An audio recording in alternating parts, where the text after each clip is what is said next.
নাম বলে দিন। বনবাসী মণ্ডল। আমার সঙ্গে বিনা অন্যায় অত্যাচার হয়েছে, মুসলিমরা করেছে। দাদা বলছি, কাকা বলছি, তাও ছাড়ে না। বাড়ি লুটপাট করে আগুন ধরিয়ে দিয়েছে, বাড়িতে ঢুকতে দেয় না। বিএসএফ থাকতো আমার বাড়িতে আগুন, পুলিশ থাকতো আমার বাড়িতে আগুন জ্বালিয়ে দিয়েছে। পুলিশে থামতে পারেনি। 4 গ্রামের লোক ঘর ঘেরাও করে নিয়েছে। দিয়ে বিএসএফ ছিল, আমাকে তেড়েছে। দিয়ে তাড়তে আমি বিএসএফ এর সঙ্গে দেখা হলো, দিয়ে নিয়ে আসলাম আমার বাগানে বাড়ি। আমি বাঁচতে পারছিলাম না, দিয়ে বিএসএফকে ডেকে এনে সঙ্গে করে আমি ওই পাড়া গেছি। তারপরে বেঁচেছি আমরা। দিয়ে ফের নৌকা যেটা জিনিস পরনের জিনিস ছিল ওটাই গঙ্গার ওই পার গেছি আমরা, হাত ধরে। বাঁচতে পারতাম না, সবই করেছে। আমার 2টো মেয়ে আছে, একটা ছেলে আছে, ছোট ছোট ছেলে। আর বলছে কি হিন্দু থাকতে দিব না, মুসলিম করব। চুল ধরে টানছে, হাত ধরে টানছে, শাঁখা খসিয়ে ফেলছে। কেন করবে মুসলিমরা বিনা অন্যায়ে? কি অন্যায় করেছি আমি? এই অন্যায়টাকে আমরা বিচার চাই। কেন করেছে? আমাদের বেগুনার লোক কিছুই ক্ষতি করেনি মুসলমানে। এই হিন্দুরা কিছুই ক্ষতি করেনি। হিন্দু মুসলমান আমরা মিলছিলাম খুবই, তাও কেন এত বড় অন্যায় করলো মুসলমানেরা?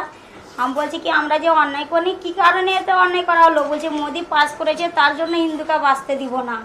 আজ কেন? তো মোদির কাছে যাও, আমরা কি করেছি সাদা পাবলিক? তো বলছে না, মোদি হিন্দু আছে, হিন্দুর মেয়ে থুব না বাঁচতে, ছেলে মেয়েকে বাঁচতে দিব না হিন্দুগুলাকে। এর আবার বাড়ি ভাঙচুর করে ফের ট্যাঙ্কি ভেঙেছে, কল ভেঙেছে, ফের জলে ধামপার জলে বিষ মিশালছে। কেন এগুলো বিনা অন্যায় ক্ষতি করবে?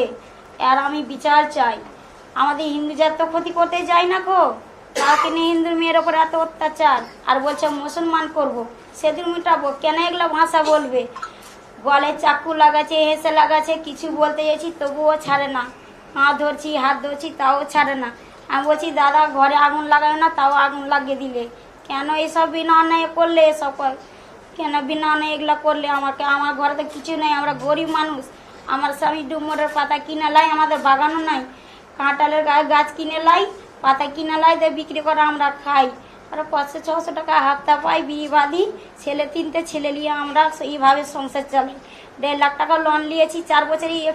একটু করে জোগাড় করে সংসারে কত জিনিস ছিল সবকে পুরো ছাই করে দিয়েছে। 4-5 হাজার মুসলমানের বাড়ি আছে, কোনোদিনও ঝামেলা হয়নি, আমরা ভাবতেও পারিনি যে এরকম হবে।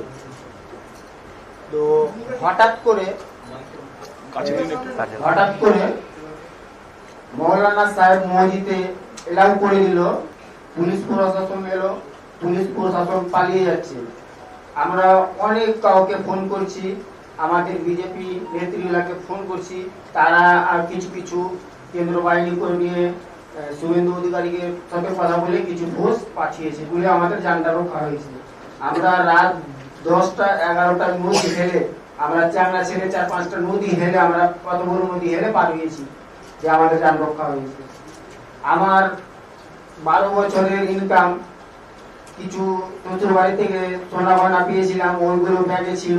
12 বছর কাজ করে বাইরে খাটি আমি, ওইগুলো পয়সা সব জোগাড় করে মনে হয় 1,20,000 টাকা মতন হতো, সব ব্যাগে নিয়ে আসছিলাম। 10-12 জন মিলে আমার গলায় ছিঁড়ি লাগিয়ে টাকায় পয়সা সব কেড়ে নিয়েছে, জানে বেঁচে বেরিয়েছে।